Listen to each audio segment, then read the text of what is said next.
So what's the proper way to eat Chicago-style pizza? Fork and knife, for sure. I'm not. No. If you try to pick it up, it won't work.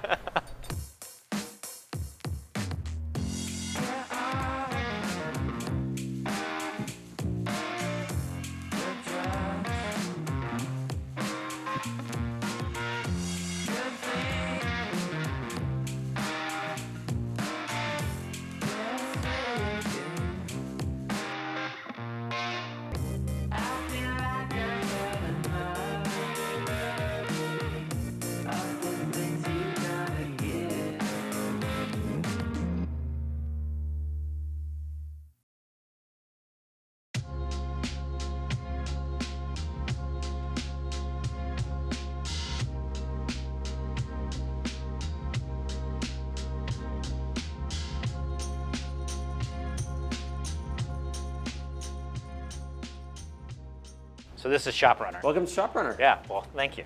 Thanks for coming. Yeah. Tell me a little bit, what is ShopRunner? What are you guys doing here? ShopRunner is Amazon Prime for everyone else. So we've created a network of millions of people who spend billions of dollars at our hundreds of retailers, getting free 2-day shipping, free returns, and seamless checkout. Our goal is to make it as awesome to shop the other half of the internet as it is to shop Amazon. Okay. And you guys are based here in Chicago. Headquarters here in Chicago. We were founded in Conshohocken, Philadelphia. Okay. But when I took over as CEO here 2 years ago, I moved headquarters from San Mateo to Chicago. Why did you do that? Well, I live here, and I was done traveling. Yeah. But number two is I had a hypothesis that there are certain companies that are better to be built in cities like Chicago. Okay. In particular, where the labor market is more in your favor. So the reality is, San Francisco is probably the hardest place to hire on the planet. And my bet when I moved the company to Chicago was that we would be one of the best places to work in Chicago. And sure enough, we've made the list of best places to work. And I think when we go out and try to recruit people, we have a real story that differentiates us from the other players here.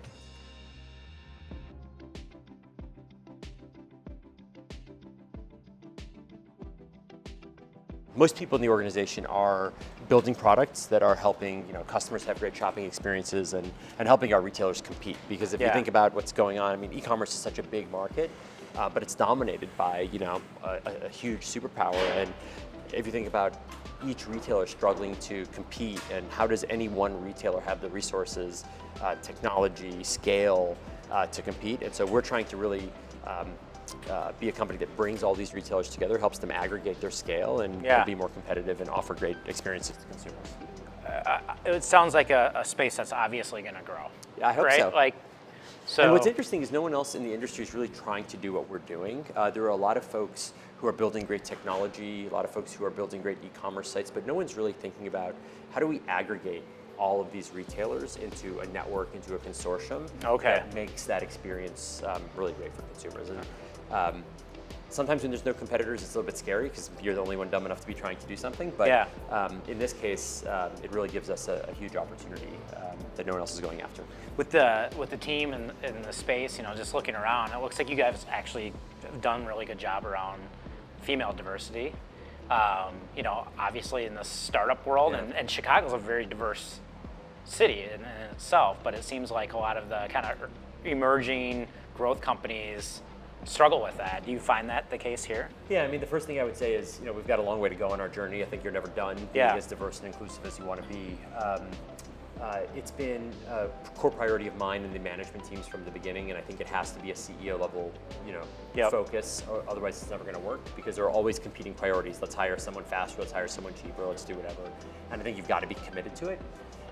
What's interesting about our case is the company was 6 years old when I took it over, so it already had some revenue scale. It was already in existence, and so when we shut down our San Mateo office and moved the company here to Chicago, we were able to be super thoughtful and affirmative about the kind of company we wanted to build, the kind of culture we wanted to build. So we had diversity on our mind from day one. And when I think back to the startups I've done in the past, you're in survival mode. And so it's because it can sometimes take longer to hire to interview a diverse slate of candidates and not just find your buddy from the last company. So I think we really have been really intentional about that. And look, I think we're almost 50-50 from a gender perspective, and we're proud of that. We've done good work on gender identity issues. But underrepresented minorities continue to be a challenge. I think we're we're at index, but we're not crushing it as much as we want to be. Yeah. So now you're going to teach me how to eat pizza in Let's Chicago, go. right? Let's do it. Yeah. Okay, let's do that.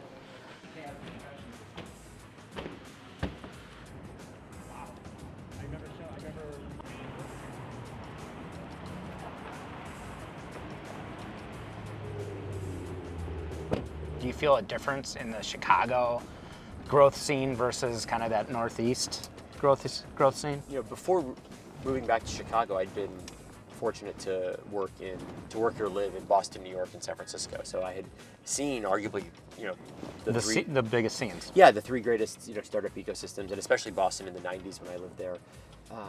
And so I just kind of took that for granted and thought, oh, you know, every city has this ecosystem. And you know, the biggest, there's really, you know, a few different things. You need capital, you need labor, and then you need culture.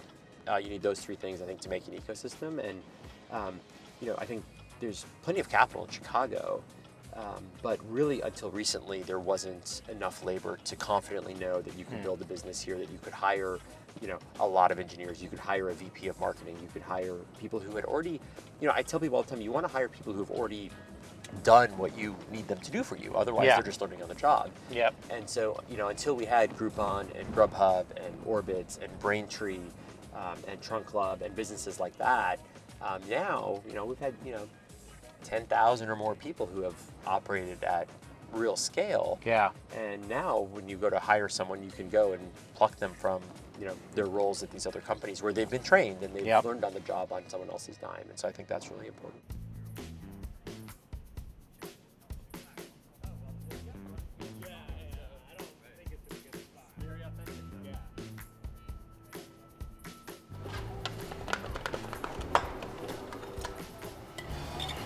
Whenever I have guests in town, I always say, do you want a world-class meal or do you want the best pizza in the world?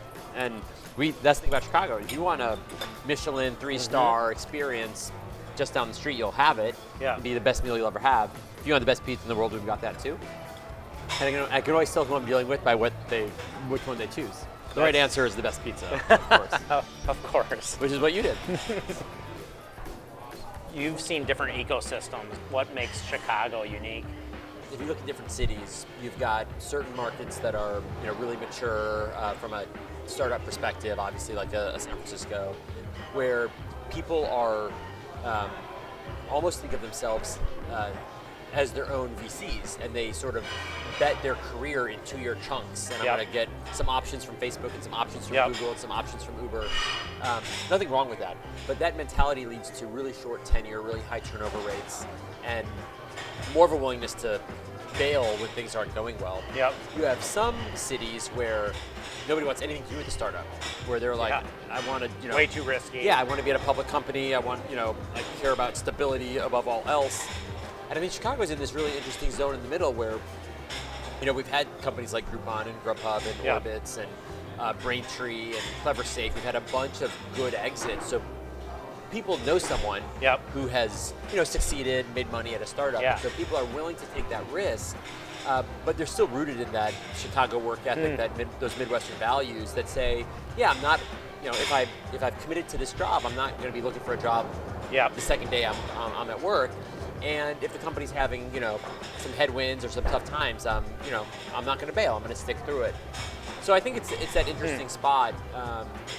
And I wouldn't have said that 10 years ago when I moved here. I think 10 years ago it was in that latter category of, you know, there's really not much going on. And so why would I go work for a startup? Now that the ecosystem in Chicago's kind of built out a little bit more around startups, how's the talent pool? Is it deep enough? For most functions, we've got it. Yeah. I think if you're doing some really bleeding edge technology stuff, we might not have it. And probably the biggest weakness we have is in product. Really? We have a lot of tech, a lot of marketing, a lot of sales. So like software product management? Yeah, just like product development and really sort of managing the interface between technology and business. I think that's a challenge. And then in terms of recruiting, I think if someone has lived in Chicago before, recruiting them back here is actually really easy. Yeah. Or if they're significant other. It's a great boomerang city because, you know, it's a place that is lovable. It's got a lot of personality. It's got sports. It's got food. So if you grew up here, and then you find yourself in New York or in San Francisco or in LA, and you start to say, okay, I'm gonna have a family, and you're like, okay, well, I wanna get back home. So there's a great pullback for people who work on the coast, but I've almost given up on recruiting people who have never lived in Chicago. Yeah. Because they have so many misconceptions. The first thing is, isn't it cold? And you're just like, okay, are we really having this conversation?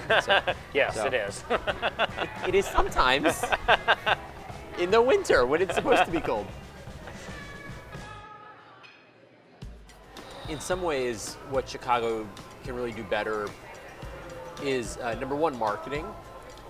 People don't think of Chicago as a technology city. Okay. Nobody knows Grubhub is here. Nobody knows Groupon is here. Nobody knows these things. Yeah. Austin, it has this great reputation because they host South by Southwest. Oh yeah, Austin. And then you think back and you're like, they had Dell in the 90s. And they've had other stuff, but it's not like there's, you know, a dime a dozen technology companies in Austin, but it has this reputation as this great technology town.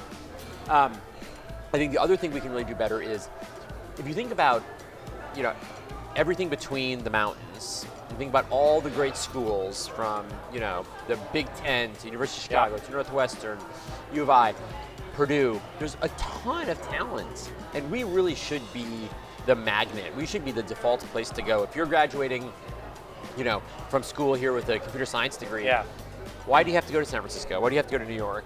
Why don't you just come to Chicago and have the opportunity to build your career here from day one? Those are probably the two things that I would say Chicago can most improve on.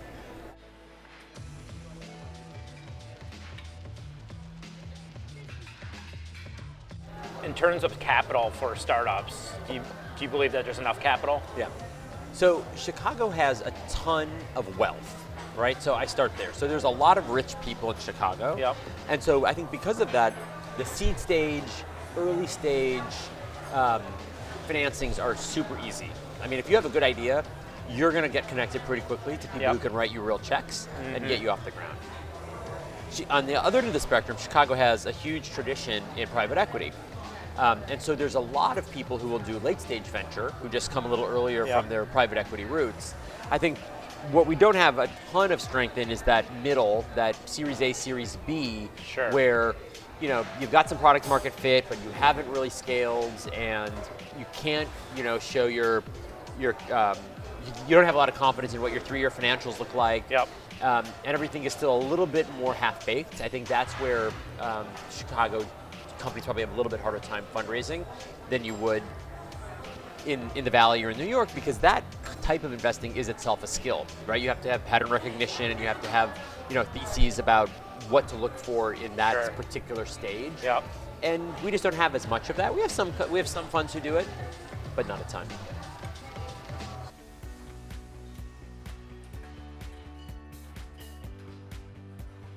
Why do you do this? Why did you choose to be in this? You could have done anything. I want to be famous. You studied math. You could have done anything. Why startups? Why growth companies? What drives you to do this?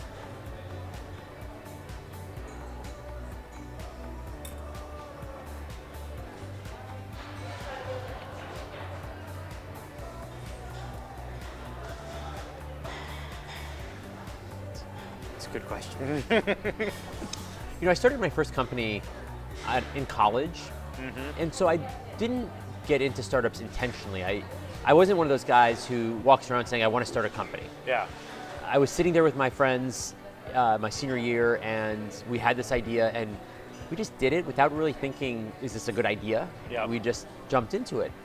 And I think once you do it, getting rid of the bug is really hard. You know, the ability to imagine anything and then pursue it. Even when people tell you you're stupid, you're wrong, it's not going to work, you get to just pursue that passion and that vision that you have against all odds. And I like that. That is fun to me. That gets me excited. When I think about people who go to work every day at bigger companies and they kind of know how their day is going to go, they know that the project they're working on is, you know, going to deliver exactly on this schedule, and nothing's going to go wrong. I find that really boring. I love the idea that, you know, there's going to be an email that comes in, and maybe it's not even good news. Maybe it's an unhappy customer. Maybe it's this, that, or the other thing. But that's a new problem to work on, a new challenge. And so I think I just have the bug, and Yeah. I'm going to be doing this the rest of my life.